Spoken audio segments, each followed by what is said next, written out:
আসসালামু আলাইকুম। এজন্য আমি বারবার বলি, যারা ব্রিডিং কামার করবেন, ব্রিডিং কামার করতে চাচ্ছেন, তাদের অনেক বেশি এক্সপার্ট হতে হবে, কার সম্পর্কে জানতে হবে, বুঝতে হবে। সবসময় ডাক্তার আর যারা অভিজ্ঞতা আছে ওদের অপেক্ষায় বসে থাকলে আপনি ব্রিডিং কামার কোনোভাবেই পরিচালনা করতে পারবেন না। কারণ দেখুন না আপনারা, আজকে আমার একটা ছাগল বাচ্চা দিচ্ছে। এখন এত রাতে আমি ডাক্তার কোথায় খুঁজবো এবং কোথায় এক্সপার্ট আছে ওদেরকে কোথায় খুঁজবো? আমি নিজেই এক্সপার্ট বিদায় আজকে আমার কাজটা আমি খুব সুন্দরভাবে সম্পূর্ণ করতে পারছি। শুধু এটা নয়, আপনাকে আরো অনেক বেশি খুঁটিনাটি সমস্যার সম্মুখীন হতে হবে যদি আপনি এক্সপার্ট না হন আর যদি আপনি ব্রিডিং কামার করেন। আজকে আমার ছাগল কয়টা বাচ্চা দিছে এবং এটা হচ্ছে আমার ব্রিডার দ্বারা ব্রিড করানো একটা ছাগল। বাচ্চাগুলো কিরকম হয়েছে অবশ্যই আপনাদেরকে দেখাবো। তার আগে আপনারা কিভাবে বুঝবেন যে আপনার ছাগলটা আজকে বাচ্চা দিবে? আমার এই ছাগলটি হচ্ছে একেবারে স্বাভাবিক অবস্থায় খাবার দাবার খাচ্ছে এবং ছোট ছোট এখানে খাবার খাচ্ছে। দেখুন, দানাদার খাবার দিছি, ওইটাও খাইছে, কিন্তু এটা আমি দেখেই বুঝতে পারলাম যে এটা আজকে বাচ্চা দিবে। প্রথমত হচ্ছে ছাগল কনসেপ্ট করার পর কয়দিন পর আপনার বাচ্চা দেয়? 5 মাসে সাধারণত ছাগল বাচ্চা দিয়ে থাকে আপনার 150 দিন। 145 দিন থেকে শুরু করে আপনার 155 দিন পর্যন্ত ছাগল বাচ্চা দিয়ে থাকে। আরো বেশ কিছু সিমটম দেখে আপনারা অবশ্যই বুঝতে পারবেন যে ছাগলটা আজকে বাচ্চা দিবে। এই ছাগলটা কিন্তু এখন ভরপুর খাইছে, তারপরে ফ্যাটটা দেখে মনে হচ্ছে খালি ত্রিভুজ আকার হয়ে যাবে। আপনার প্রেগনেন্ট হওয়ার 3 মাস পর থেকে কিংবা 2.5 মাসের পর থেকে ছাগলের ওলানটা কিংবা আপনার দুধের বাটটা হচ্ছে একটু একটু বড় হয়।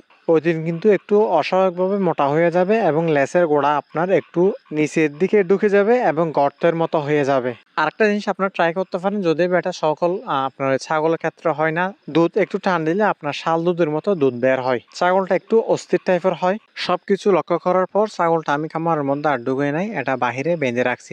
আমি জানি ছাগলটা যতই রাত হোক না কেন আজকে বাচ্চা দিবেই। সেজন্য আমি বিকেল টাইমে একটা ভিডিও করে রাখছি। প্রথমত আমি যে ভিডিওগুলো দেখাইছি সেটা হচ্ছে আপনার দিনের ভিডিও।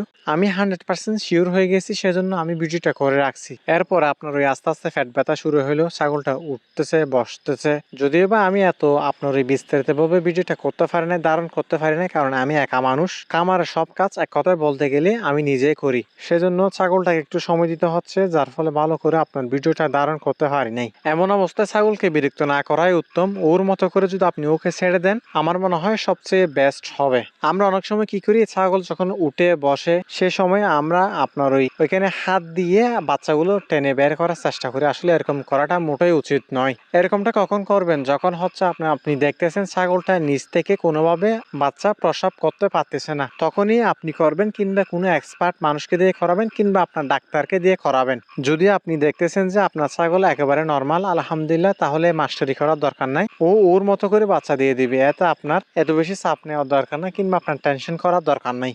আর ঠান্ডার স্থানে না রাখাটাই হচ্ছে আপনার বেটার। বাইরে যেহেতু প্রচুর বৃষ্টি হয়েছে, সেজন্য আমি একটু আপনার ওই খড় বিছিয়ে দিছি নিচে, যাতে আপনার ছাগলের ঠান্ডাটা না লাগে। আসলে প্রেগনেন্ট ছাগলকে এরকম টুকটাক আপনাকে প্রতিনিয়ত সেবা করতে হবে, তারপরে আপনি এখান থেকে ভালো কিছু আশা করতে পারবেন ইনশাআল্লাহ। এতটুকু আমি বিশ্বাসের সাথে বলতে পারি। বসে থাকতে থাকতে বিশ্বাস করেন কিনা জানি না, অনেক বেশি বিরক্ত লাগতেছে, অনেক রাত হয়ে যাচ্ছে। অন্যদিকে অন্য কিছু ছাগলের কাজে ছিল, সেগুলো সম্পূর্ণ না করে আমি ছাগলটা নিয়ে বসে আছি। আর যেহেতু আপনার রাত গভীর হচ্ছে, তখন হচ্ছে আপনার খিদেও আসতেছে, আর ছাগলটা ফেলে কোথাও যেতেও পারতেছি না, যেহেতু আমি একা মানুষ। অনেক অপেক্ষা করার পর প্রায় 11টা কিংবা আপনার কম বেশি হবে এরকম সময়ের মধ্যে ছাগলটা বাচ্চা দিছে দুইটা। একটা হচ্ছে আপনার পাঠা বাচ্চা আর একটা হচ্ছে আপনার পাটি বাচ্চা। দেখে খুশি হলাম, কারণ এই ছাগলটা হচ্ছে প্রতিনিয়ত আপনার এর আগে যতবার বাচ্চা দিছে আপনার বেশিরভাগই হচ্ছে আপনার 3টে করে বাচ্চা দেয়। 3টে করে বাচ্চা দিলে হয় কি, আপনার একটা বাচ্চা খুব একটা ভালো করে দুধ খেতে পারে না, কিংবা আপনার ওই সবসময় নিজেকে সময় দিতে হয়। সেজন্য আমি 2টা বাচ্চা দিয়েছি, সেজন্য